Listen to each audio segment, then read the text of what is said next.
Yanga wafanya umafia dhidi ya Simba.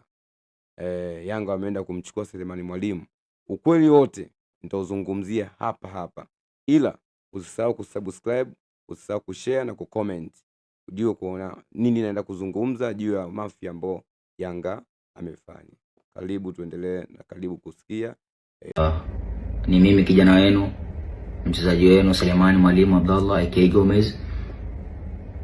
Nitakuwepo katika msimu huu wa 26-27. Ni mchezaji halali wa Simba Sports Club. Nipende pia kuchukua fursa hii kuwapa habari wana Simba wote na niwatakie heri ya kuadhimisha miaka 90 ya Simba. So Simba nguvu moja, ubaya ubwela. Ukinipa dimba kati na chakaza paka mabeki wako na ushindwa kuelewa huu mwamba na nguvu kiasi gani. So naenda kukupa habari ya matukio ambayo yametokea katika hivi vilabu viwili vikubwa, kimaanisha Simba Day pamoja na Yanga Day.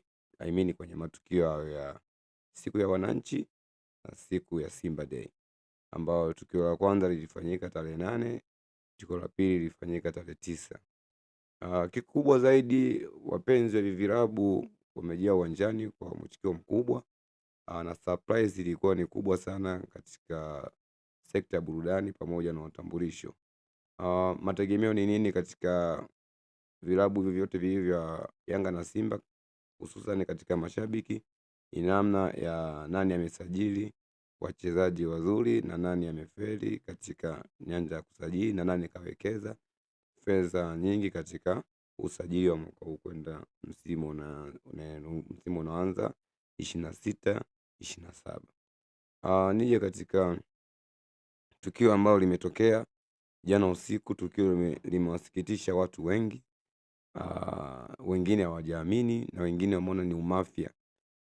Ni tukio ambalo Yanga wameenda kutenda umafia juu ya Simba Sports Club.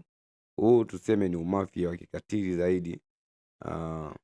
Nazungumzia ni usajili ambao watu wengi hususan mashabiki wa Yanga waliamini kwamba Yanga amefika kikomo katika usajili wa wachezaji wa ndani, wakiamini kwamba Yanga na nafasi ya kusajili mchezaji mmoja wa nje, lakini wengine pia wakiamini kwamba Yanga anaweza usajili wa nje akawa ametosha, lakini katika usajili wa ndani amebakiza ile jezi namba 6.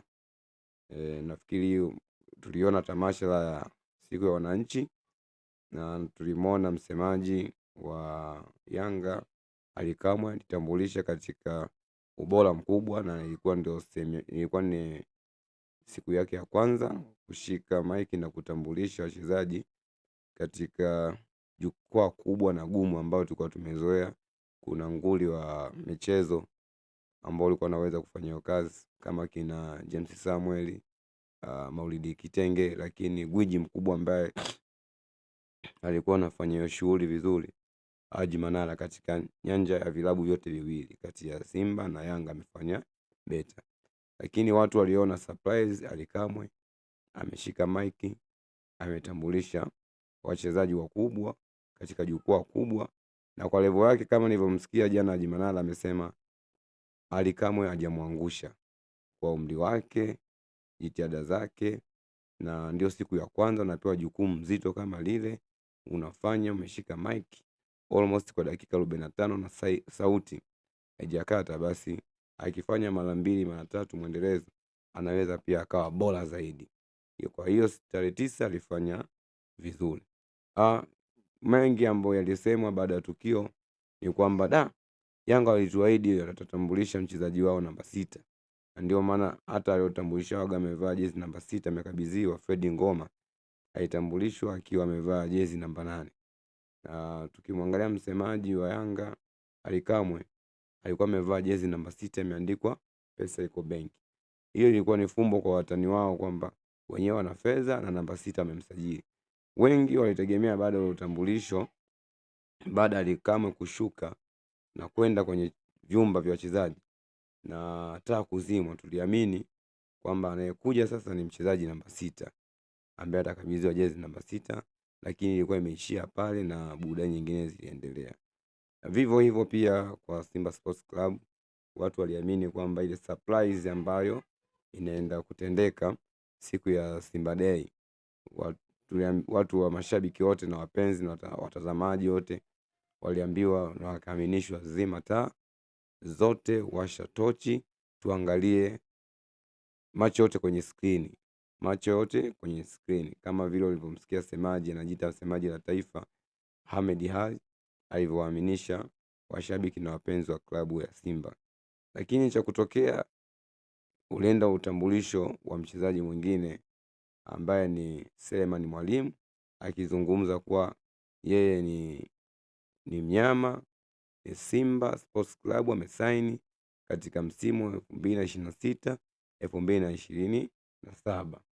Lakini mategemeo mengi, unanyoa pia walifahamu anaenda kutambulishwa mchezaji ambaye amevaa jezi namba 6 kulingana na tajiri mfadhili namba 1 wa klabu ya Simba, Mohamed Dewji au Mo Dewji, aliposti naye picha amevaa jezi namba 6 ikiandikwa pesa iko benki. Yaani ni bato kwa bato. Huyu ameandika jezi namba 6 pesa iko benki, lakini pia na upande wa Simba kwa kurugenzi pia ni vivyo hivyo.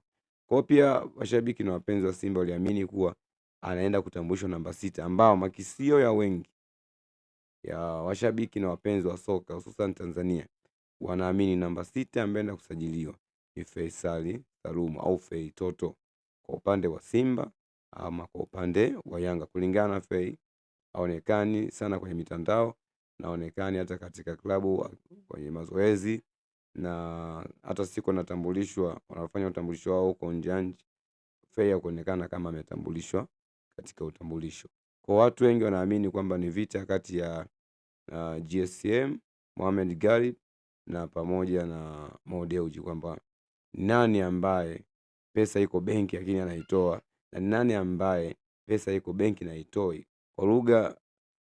Kwa lugha ya mtaani kwamba kuna mtu ni mbahiri na kuna mtu anajua matumizi ya fedha. So watu walitegemea hivyo. Lakini mpaka kufikia jana usiku, surprise ambayo ilienda Yanga kuitenda imekuwa surprise ya kikatili sana, ambao sasa hivi imekuwa ni headline kwenye mitandao, na wapenzi wa kati ya vilabu viwili moja amini kichotokea. Tuanze katika upande wa Simba. Tuliona Selemani Mwalimu au Gomez ametambulishwa kama nilivyokuambia awali kwamba washa tochi, macho yote kwenye screen, zima taa. Utambulisho alienda kutambulishwa Selemani Mwalimu Gomez kwamba amesaini mikataba miwili bado ni Simba na alikuwa nchi za nje kwenda kukamilisha mambo yake, na arudi aungane na wenzake waende kwenye mazoezi kwa sababu ya shughuli ya tarehe 12. Wana mechi kati ya Simba na Yanga, ngao ya jamii. Ngao ya jamii ngao ya jamii ni mechi ambayo inakutanisha mabingwa wa mshindi wa kwanza na wa pili wa ligi kuu, au mshindi wa kwanza wa ligi kuu anakutana na aliyoshinda FA. Hiyo wakutane wafungue ligi kuu ya Tanzania CRDB. Unaona, so ndivyo kama unavyoona Simba akatambulisha mchezaji. Lakini ule usiku baada ya tamasha, kama unavyofahamu Yanga wana squad ambayo ina watu zaidi ya 8 ambao ni scout ambao inaangalia wachezaji, wanakaa kamati, wanaamua la kwa ule muda. Nafikiria engineer pamoja na GSM na makamo wake Arafat walichukua ndege moja kwa moja mpaka wakamfuata Selemani Mwalimu alipo, akamsainisha kule wakamekubaliana. Selemani Mwalimu sababu alikuwa ni mchezaji huru, alikuwa kwa mkopo Simba. Kwa hiyo alichokifanya Yanga ni umafia kuongea na ile klabu ambayo alikuwa anacheza Selemani Mwalimu. Kufikia usiku saa 6 tunaona posti Selemani Mwalimu ni mwananchi. Hiyo ni pigo kubwa sana na ni ukatili mkubwa ambao Yanga ameufanya kwa mashabiki wa Simba na klabu ya Simba. Ukiangalia sasa hivi Simba wanajitafuta kwenye upande wa mastake, na kwa Simba hii nikimwangalia Selemani Mwalimu alikuwa ni top striker ambaye anaweza kaisaidia Simba na kusogeza, sababu kwanza ni zao la taifa, pia amecheza ligi za Ulaya, pia ana confidence, na pia ni mchezaji ambaye pia anacheza timu ya taifa. na ndio striker timu ya taifa. Yanga ameenda kufanya ukatili zaidi. Sasa kupata kidogo matukio haya mawili, utufuatilie katika channel yetu ya Nyafe Nyafe, ufuatilie tukio la utambulisho wa Selemani Mwalimu la Simba Day, lakini vile vile utapata tukio ambalo Yanga ameenda kulifanya GSM pamoja na Selemani Mwalimu, na vile vile utaangalia vile tukio ambalo Ahmed Ally alikuwa anazungumza nini juu ya Selemani Mwalimu. Usisahau kushare, usisahau kusubscribe katika channel yetu na kucomment. Endelea kufuatilia matukio mbalimbali, hususani katika upande wa burudani. Utakuwa na mimi Aliwatan Maestro Mnyama. Wow.